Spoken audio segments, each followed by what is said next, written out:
Our young people, they're brilliant, right? And I think first, we in the sense of like our community, folks who are in the position to make change, make decisions, I think we got to do a better job listening to them. So what they're really saying is we need more opportunities to share how we're moving, how we're navigating. We need more opportunities to feel connected and to feel like we belong.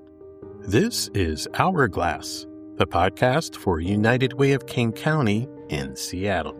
Coming up, a conversation with Nneka Payne of CHOOSE 180, a United Way-supported Burien-based organization that works to transform systems of injustice and support young people impacted by those systems. CHOOSE 180 recently expanded its work into Pierce County and plans to go statewide. We chatted with Nneka about topics including an update on CHOOSE 180's expansion, the organization's efforts to connect with local youths, and an upcoming CHOOSE 180 outdoor event in Pioneer Square. We will also discuss an event celebrating the return of the annual Summer Meals program, and we'll talk about our Community Partnership Kit offerings. I'm your host, Joe Burris. Thanks for tuning in. Many folks talk about creating a village for our young people and refusing to give up on them amid their setbacks or bad choices. On July 19th, you can see such a village in action. A pop-up event at 210 Seattle and Pioneer Square, courtesy of CHOOSE 180, a United Way-supported, Burien-based organization that works to transform systems of injustice and support young people impacted by those systems. CHOOSE 180 advocates for youth both inside and outside the criminal legal system. It supports those youth with programs that ensure they have a chance to grow and thrive in community. CHOOSE 180 creates a year-round village for young people with programs such as school-based diversion, which offers 7 weeks of restorative practices to provide youth with tools and resources to stay in school. The school-based diversion program supports 10 local middle and high schools. The organization also offers counseling and expressive arts therapy, court diversion, advocacy, mentorship, and community support. Since its founding in 2011, CHOOSE 180 has worked to create a village particularly among students of color, those from LGBTQIA+ communities, and those with disabilities. It cites local and national data that says Black students in the Highline School District are 3 times more likely to be suspended for the same infractions as white students. That LGBTQIA+ youth account for 28% of incarcerations in the U.S. juvenile system, despite being just 10.5% of the U.S. youth population, and that youth with disabilities are 4 times more likely to be arrested in schools than their non-disabled peers.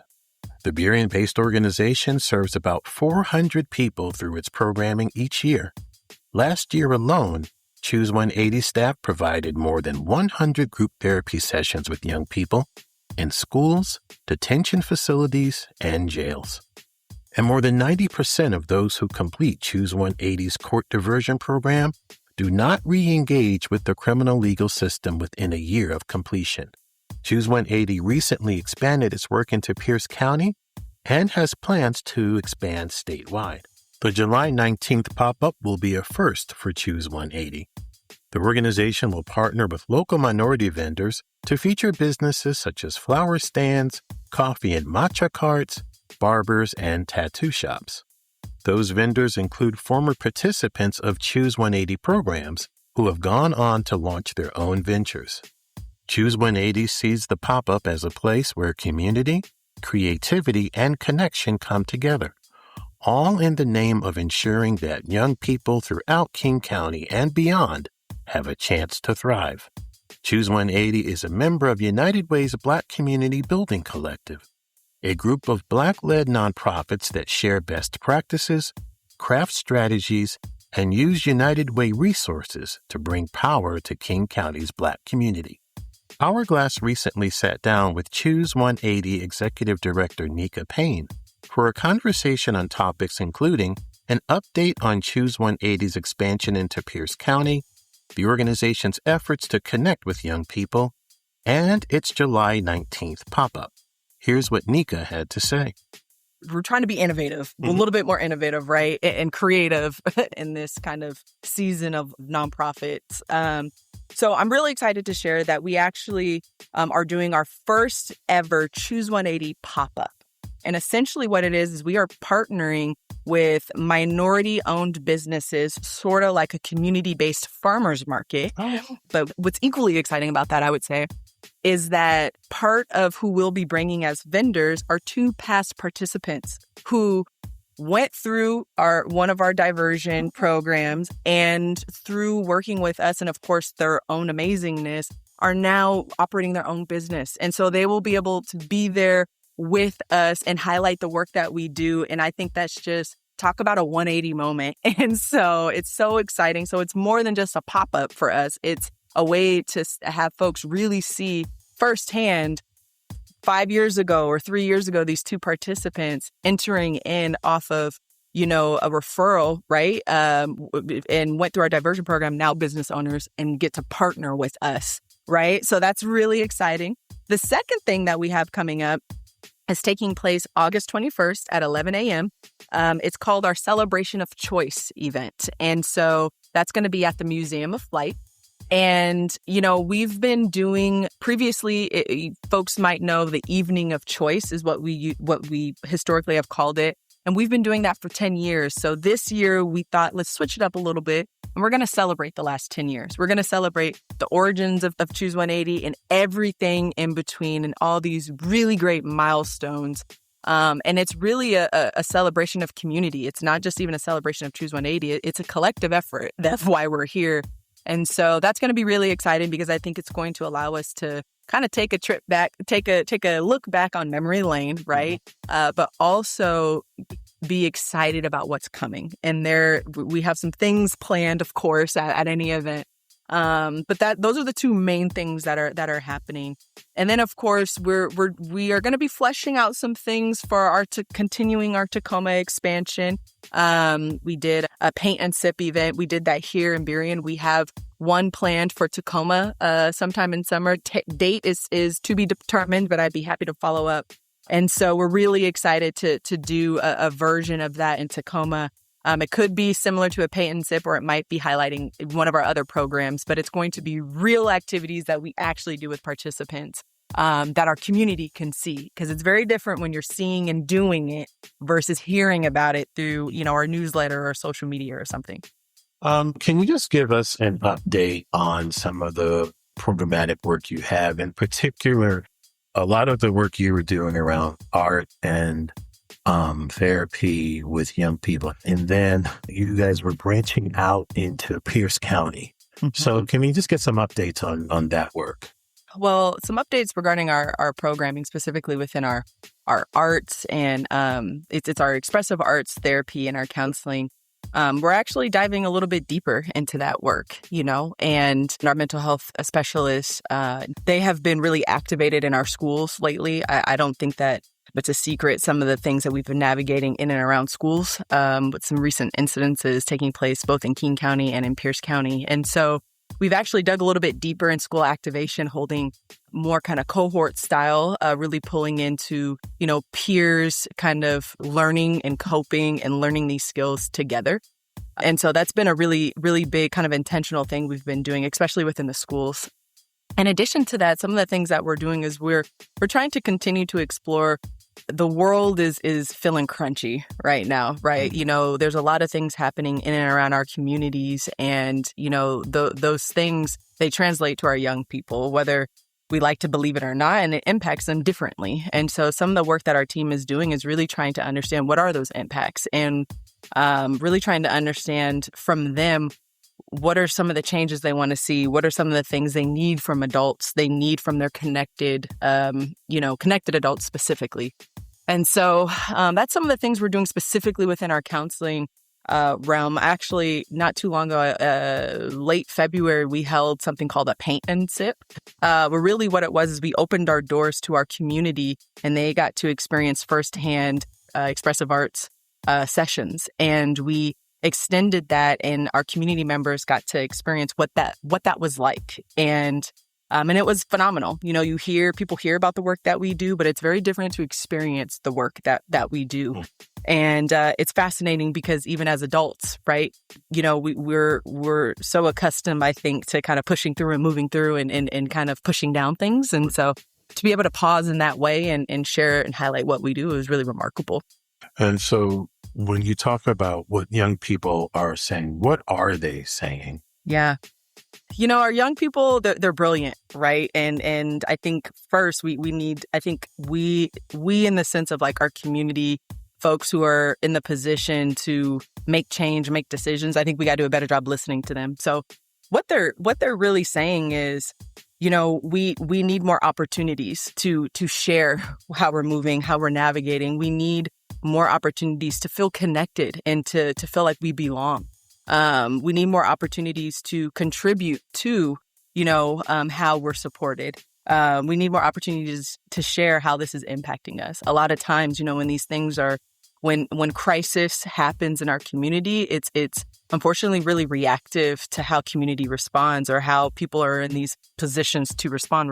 And it's only then that we want to hear from young people. And so I think that, what we hear a lot of is how can young people be involved at the start before things are kind of driving down where we tend to be reactive, right? And so that's a lot of what we hear. And I think the other thing is they want consistency. They want to know that if they show up tomorrow, if we show up tomorrow, is there going to be another tomorrow? Is there going to be a next day where they can count on us, right? They are telling us and sharing with us that part of, what they're navigating is they don't know if they're going to have that support the next day, right. That sustainability, that actual connectedness. And that speaks volumes, I think, to how we as a community have supported and some of the gaps that we've also, haven't shown up for. Right. I think it was Teddy Roosevelt, president, who said that people don't care about how much you know until they know how much you care.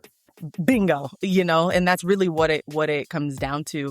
And a lot of times, I think anyone who's ever worked with a young person will know it takes quite a bit for a young person. They will size you up. They'll tell you real quick if they're like, no, but you keep showing up, that's what's going to happen. We actually, one of our staff members, I had a great conversation with her the other day, was trying to connect with a young person, I think over the course of 4 weeks, kept giving her wrong numbers, kept trying to be like, yeah, I'll connect. And really have this wall up. It wasn't until she was like, okay, let me change this approach here. And she went to his basketball game. Mm-hmm. She was like, hey, I'm here to support you. It was at that point of time where he was like, oh, you're for real. You really are trying to like connect and finally gave her the right number. And now, he's off and he's doing programming and he's doing a really great job. But I think that's a good story of like young people. We can't assume because we're the adults that they're going to want to connect and everything. We have to give them as much autonomy and empowerment in that relationship as we're, as we would anybody else. Now, talk a little bit about your story. What brought you to Choose 180? Yeah. My story is no different from a lot of our young people that we work with. I definitely, stepping into this role, I had a lot of imposter syndrome, if I'm being real, right? I was a kid, a knucklehead from the streets. I was incarcerated twice, once at 11, another time at 16. And a lot of what contributed to that was a lot of social factors, unstable family dynamics, homelessness, all the things, right? And so for me, navigating as a young person, I never thought what I was doing at that time was necessarily bad. I thought I got to hustle and I got to go. And this is how I keep grinding and going, right? And so that was just it was just how to be. And that got me in a slippery sludge, clearly, right? And so kind of when this opportunity became open, I had that imposter syndrome, but I thought to myself, wow, like this is an organization that I think speaks truly to what I wish I had, right? And so stepping into this role, it truly has been a full circle experience for me. And, the fact that we focus on the school to prison pipeline, we focus on, educating our community on what the process is, how it can be disrupted and how we can sustain that disruption. And, to me, that is something that holds near and dear to my heart. I firmly believe that an investment in our youth is an investment right back into our community. And, the fact that Choose 180 does this work at a individual and a systems and a community level, I think really speaks to the pieces of the puzzle that are absolutely needed to ensure a thriving community, a thriving young person, and ongoing. And so, stepping into this role, it was, I believe strongly, like my purpose. Everything that I went through at that time, I'm mad as a young person, but as an adult, I see it all worked exactly how it was supposed to. So I'm truly blessed and honored and so thankful that I get to steward this work with the phenomenal staff that we have as well. Now, since I arrived in just over 10 years ago, one of the concerns, crises, issues that have been constant in terms of people identifying and trying to find the root causes for and the solutions for is homelessness and housing.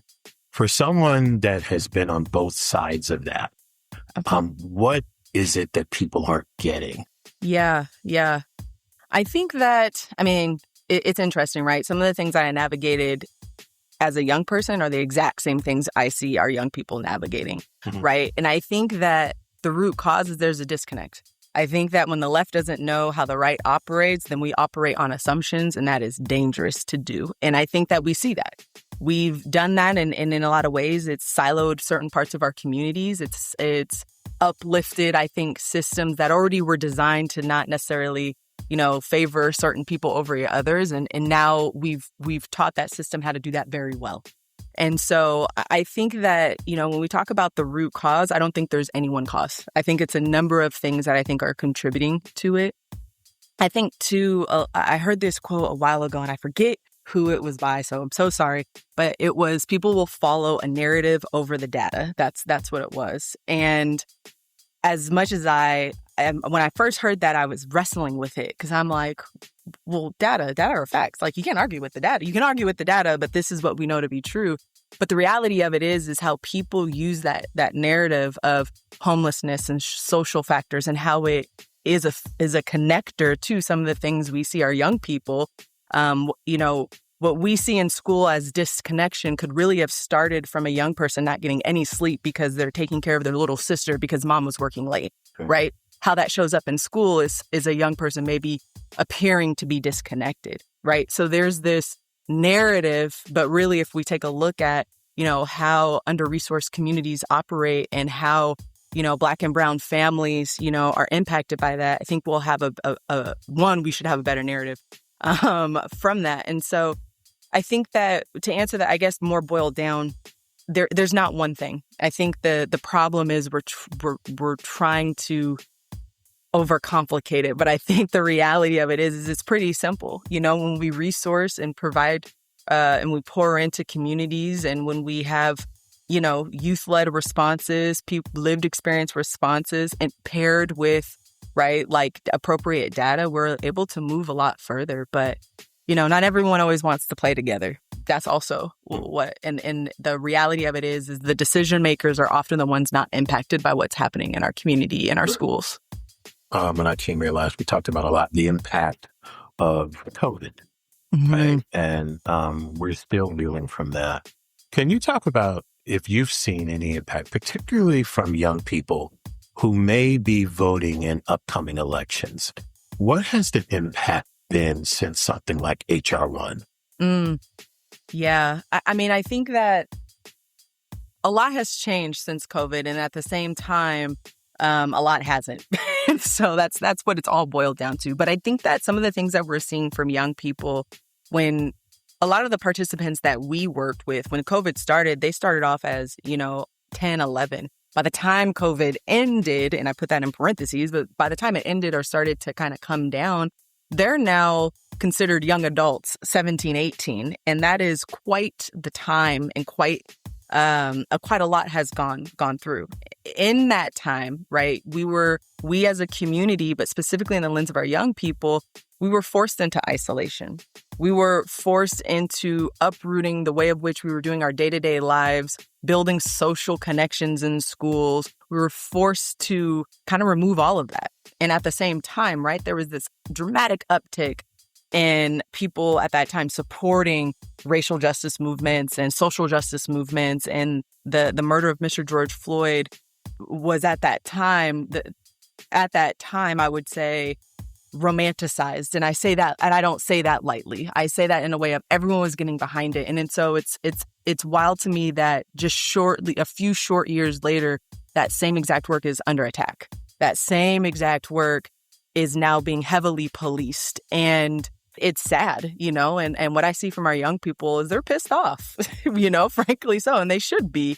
And that's an extension also to the nonprofit sector in general. We were once being called to come in and do this work, and at the same time, now we're under attack for doing the work. It makes no sense. And so I think that coming up, I'm so happy that a lot of the young people who've been navigating over the last 6 years, they're going to be able to show up and show out, for lack of a better word. And that's why I'm really happy that we have our advocacy and policy team as well. We do a lot of work sharing with our young people what the legislative session is, what it means to write in a bill, what the process is. We take a group of young people along with other organizations as well over to Olympia for that legislative session, and it's quite the experience. And so I love it because I think from COVID fast forward to now, we see now that youth know they have the voice, and that now I believe they're empowered to use that voice, where maybe 5 years ago that wasn't the case. But they, like I mentioned, they have a little bit of heat. I see our young people; they're mad. They're like, no, the time is to do something, and I'm so excited for them because we have a good group of youth that are surrounding our communities, and bit by bit, they're making their stance known. They're making their voice known. The current state of nonprofits. How it has impacted your work and the need? What are we seeing, and how are you pushing through? Yeah, the current state of nonprofit is crunchy right now, and it's uncomfortable, and it's wild. If I'm being honest, it feels like a crisis within itself.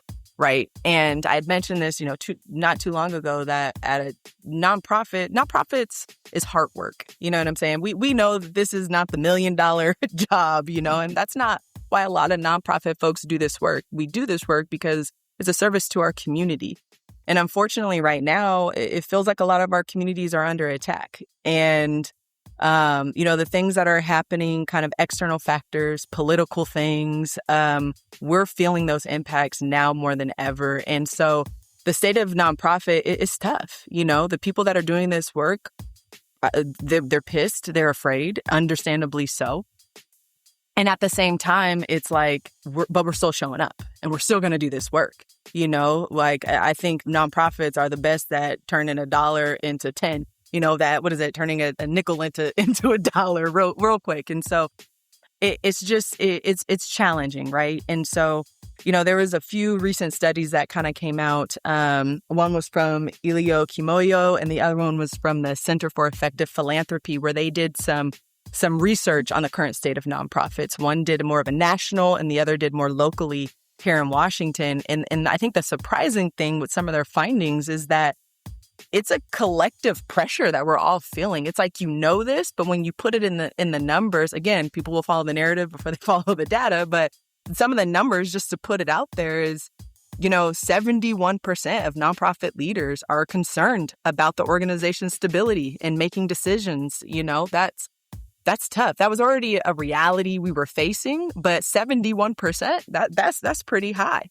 Nearly 90% of nonprofit staff from communities across Washington are reporting reduced work-life balance, right? And burnout, in the sense of knowing that our communities are feeling pressured, so we have to continue to show up. And not necessarily that we have to, that we get to show up, right? But that's heavy to hold. And so it's a time right now where, now more than ever, it feels like the state of nonprofit is in a crisis. It's under attack. The work that we're doing, most nonprofit work is service-driven work. It's working with communities that are underrepresented, under-resourced, and it's just a time right now that is not feeling great. But we know what we got to do, right? We are responsible to. Once we know what the need is, we're now responsible to the need, and we're going to hold ourselves accountable. So while we can't, predict what's happening around us, our community can definitely predict that we will show up tomorrow. I want you to talk to me about some programs that you either have started recently or that are on the horizon. Yeah. So we're in our 5-year plan. We're in year 2 of our 5-year plan, which is align and deepen is what the theme is. And what that has really been is zooming in and zooming out at the same time and taking a look at our programs. It's taking a look at how well have we been doing? What are the gaps? Where are the opportunities? And refining that to ensure that we can go deeper and that it's aligned with what we're hearing from our community, specifically our young people, and what how is this kind of staying intact with our mission, our vision, and our values? And so, and taking a look at that, some of the things that, we're really, I guess, revving up is our aftercare team. Okay. And so our aftercare team, it's not, I wouldn't say it's necessarily a new program, but it's a reinvented program. It's a revised program, right? And so aftercare really came about 2 years ago, and it really came as a way of like, after a young person would go through a program, they'd be like, I might need a little bit more support. So we're like, okay, great. We're going to get you that support. And it wasn't structured. It was just, we're here. Our presence is here. And so now what we've done is we've actually put a little bit of structure around that. We've put in some things that now help to focus on stabilizing a young person. So it's not coming back, but it's let's focus on stabilizing you. So you now have the pillars to now move forward and sustain what that thriving looks like. And so now what we've built in are avenues to specifically address things like housing, but even more niche, specifically addressing things with housing for youth and young adults who were formerly incarcerated, right? So really zoning in on the specifics of, young people and what they're navigating. Or aftercare now is designed to help young people navigate conversations with landlords or employers about their past convictions, right? Something that might sound so small, but is a big barrier, right, to some folks. And so part of that also looks like focusing on those social factors. So housing, employment, ensuring that our young people are equipped and they know, how to fill out an application for an apartment. What might seem so maybe mundane on the day to day, but for our young people, there's a lot of fear even in putting their name on the application. And so aftercare now is designed to really build that confidence and the tools for a young person to really stabilize. A big part of that too in our aftercare team and that stabilization is really trying to focus on working with young people that are leaving facilities. And that's an area where a lot of young people that we talk to during our 5-year planning process, there were many times where we go into a facility, talk to a young person, how they're about to get out, and they get out. And then a couple months later, we're like, why are you back here? And they're like, I just didn't have the support. So there's a lot of cracks right there. So we are trying to do our best to close that gap and making sure we're in facilities, connecting and building those relationships, 3 to 4 months before they exit. So then they know exactly where they can land with us.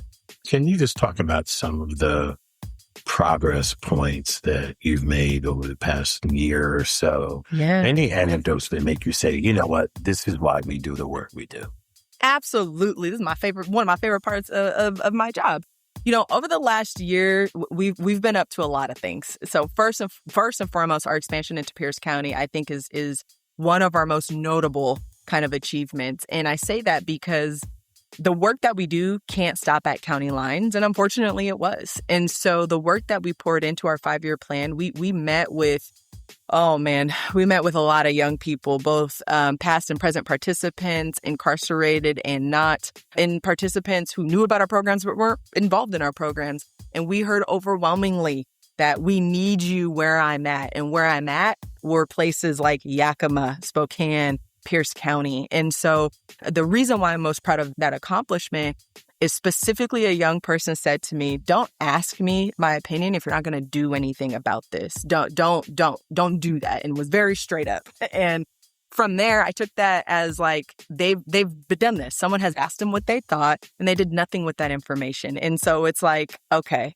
I got you. And so to be able to take that youth perspective and feedback and then really see it in the us activating and getting to Pierce County, being in schools, being in the community. We just had our Tacoma meet and greet last week where we're meeting with community partners. And so it's phenomenal. I think that's the biggest thing because, I am proud to say to that participant, if she's listening, that I hope we didn't let you down, right? And so that's a really big thing for us. The other thing that I would say that I'm really proud of is that in a moment where there was a lot of I'm coming in after basically a founding executive director, right? And he did a phenomenal job stewarding the organization. And at the same time, it was at a pivotal point, right? We were coming down from the COVID kind of pandemic, and we were in this kind of what's next for Choose 180. And there's a lot of pressure coming into a moment like that, especially after someone who's done such a phenomenal job leading the organization. And there's this expectation to move. And I think the thing I'm most proud of is the part that a lot of our community can't see. We did an intentional pause internally. We did an intentional pause to really understand what is working and what in the heck are we doing. And in that, we decided to, let go of things that we're doing that okay, but a partner could be doing that way better. Let's champion their work and let's stick to our lane. And I think that's really hard and uncommon for nonprofits to do. There's this scarcity mindset in nonprofits, especially now more than ever with the state of nonprofits. But there's this scarcity mindset that we have to take on more. We decided to take on exactly what Choose 180 can do and stick to that. And when I share that with folks, some folks are like, whoa, that's brave of you. What about this? What about that? And the reality of it is if we're anchored to what we're supposed to do, which is disrupt the cycle to incarceration, to the school to prison pipeline, that's our main focus. That is what we are here to do. So that's another big accomplishment. I would say the third one that I think I'm most proud of is probably, well, I'm cheating. There's two more things I'm proud of, but the other thing I'm most proud of is we believe strongly that knowledge is power. We believe that we can't do this at a systems and a community level if those folks do not have the information to move this forward, right? If anyone's a sports fan, you can't play the point guard, the guard, the shooting guard. You can't do that. You're not going to win the game. And people try to do it, but it doesn't really work for them. And so we believe strongly in educating. And so we actually, over this last year, really committed to pouring into our teaching and advancement team, which traveled. Oh, man, they traveled to Minnesota. They traveled to Hawaii. They traveled to California. They traveled to Portland. They traveled to Utah over this last year to educate other folks who are in undersourced communities that are with system partners to really expand and showcase what we're doing and how we approach our work from a restorative, healing, and accountable place, and to work with them so they can start building up these things in their own communities. Again, it goes back to, I think, there's this, scarcity mindset where it's we got to keep this. This is our bread and butter. And it's yeah, that's true. But if we really are trying to truly dismantle some of these things, we really got to get our community involved. We really got to get systems involved. And so, that's what we were committed to. And then the last thing I'll say that I'm just proud of our team is it's been a hell of a year. And so, our team has knuckled down and really focused on what we need to do. We focused on our participants. We focused on our community. We're still showing up to court. We're showing up to schools. We're showing up to basketball games. We're showing up to late nights. We're going grocery shopping with participants. We're doing everything that we know we need to do.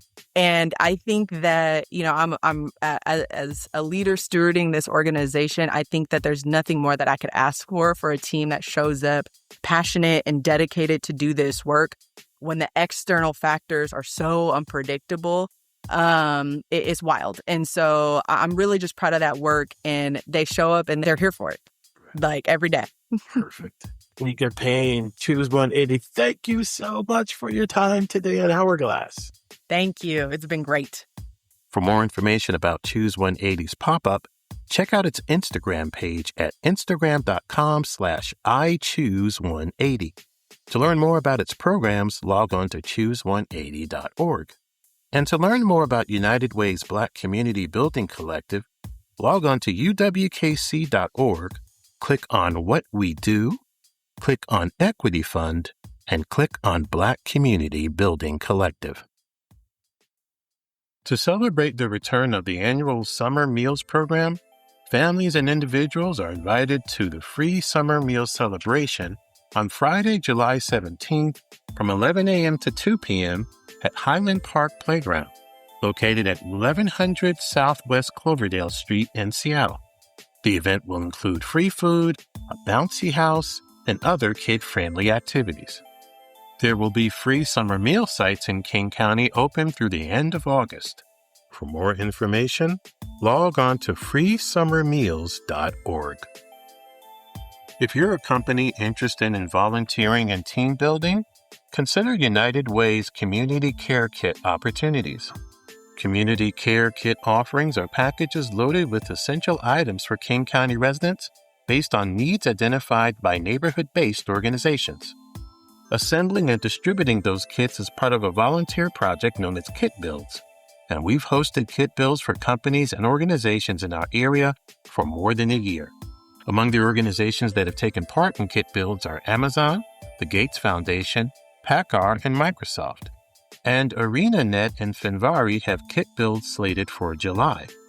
For information on how you can sponsor a community care kit offering opportunity, log on to uwkc.org, click on Get Involved, click on Volunteer, and under Group Volunteering, click on Learn More. At United Way of King County, we are working side by side with communities to build an equitable future for everyone. Hourglass United Way is a podcast that highlights how we and our partners spend time making a difference in our communities. Our work is made possible by generous donations from people like you. Please send all comments and suggestions about our podcast to hourglass@uwkc.org. Be sure to follow us on Instagram, Facebook, and LinkedIn via @UnitedWayKC. And to learn more about our work or to support United Way, log on to uwkc.org. I'm your host, Joe Burris. Thanks for listening. Until next time.